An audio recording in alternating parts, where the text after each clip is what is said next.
Everyone viewers, আমরা এসেছি রাজেশ্বর গ্রামে। রাজেশ্বর গ্রামে একটা জেলে পল্লীতে। আসলে রাজেশ্বর গ্রামটি শরণখোলা ভাগেরহাট জেলার ভিতরে শরণখোলা অবস্থিত, যেটা সুন্দরবনের কোল ঘেঁষে রিভার ভিউ পার্কের পাশেই কিন্তু রাজেশ্বর গ্রামটি। আমরা আসলে মূলত এসেছি জেলে পল্লী, জেলেদের সাথে মিশে তাদের জীবন বৈচিত্র্য সম্পর্কে সকল খুঁটিনাটি বিষয় আপনাদের সাথে তুলে ধরার জন্য। জেলেদের জীবন আসলেই খুবই বৈচিত্র্যময়। একদিকে সংসারের অভাব অনটন, অন্যদিকে মহাজন বা আড়তদারের যন্ত্রণা। এ দুয়ে মিলে তাদের জীবন দুর্বিষহ। সন্তানরা মেধাবী থাকলেও আর্থিক অভাব অনটনের কারণেই প্রাথমিক গণ্ডি পারানোই অসম্ভব। যে বয়সে তাদের থাকার কথা ছিল স্কুল বা খেলার মাঠে, কিন্তু অভাব অনটনের কারণেই বাবার সাথে কাঁধে নিতে হচ্ছে সংসারের বোঝা। বাবার একমাত্র ইনকামে সংসার চালানো অসম্ভব, তাই তো সন্তানের কষ্টগুলো মুখ বুজে সয়ে যাচ্ছেন তিনি।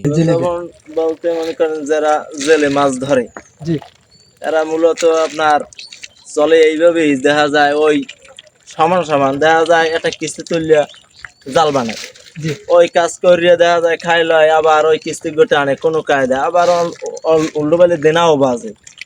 মূলত জেলেরা মূলত লাভে নাই।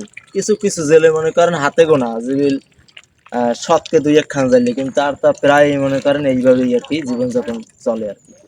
65 দিনের অবরোধে তো এটা বুঝতেই পারেন, মনে করেন আমাকেও সোজা বলি যে 22 দিনের অবরোধে আমরা চলতে খুব কষ্ট হয়েছে। তবে 65 দিনে দেখা যায় এই নদীতে যারা চলে এরা মোটামুটি বাইছে কিছু, কিন্তু সাগরে যারা চলে এগো অত দুর্ভোগ বেশি ভাবে। 65 দিন জেলেরা বোঝেন মাছ ধরে না।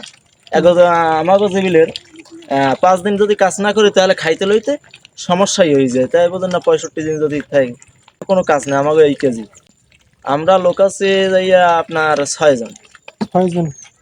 আমার ভাগ্নে যাই আমার সাথে মনে করেন এই অবরোধের পরে 22 দিন অবরোধ যখন ছাড়ছে 25 তারিখ হইতে এই দিন আর আগে যাইতে না ভাগ্নে। হ্যাঁ আমাদের আরো তো দেখা যায় এটা আমার 85,000 টাকা খরচ হয়েছে। আমি দাদনই আনছি আপনার 80,000 টাকা। আড়তদার যারা বলে মনে করেন আড়তে মাছ বেচে না, ওই আড়তদার মাছ বেচছে আপনার হের আড়তদার রাখি আমাকে হিসাব করে দিয়ে দেবে টাকা বাদ বাকি। হিসাব হইলে এই জায়গা নেয় হইলে আমার একটা আছে সৎকার, আমরা যে জায়গা দিয়ে জায়গা হইলে কেজি হিসাবে নেয়। দেখা যায় একটা বড় মাছ যদি 1 কেজি হয়, তো এই মাছটার দাম যদি হয় 2,000 টাকা, তাহলে ধরেন আনালে 100 টাকা হেরে রাখবে, একটা নিচে একটা বেশি রাখে। আবার এই বর্তমান ধরি আমরা ছোট মাছ মানে পোমায় ধরেন 20 টাকা 25 টাকা মানে কেজিতে আর কি। তো আমরা যেভাবে মানে রাখার কথা হের চাইতে অনেক বেশি, অনেক সেজন্য আমরা মানে কিছু করতে পারি, হেরাই করে।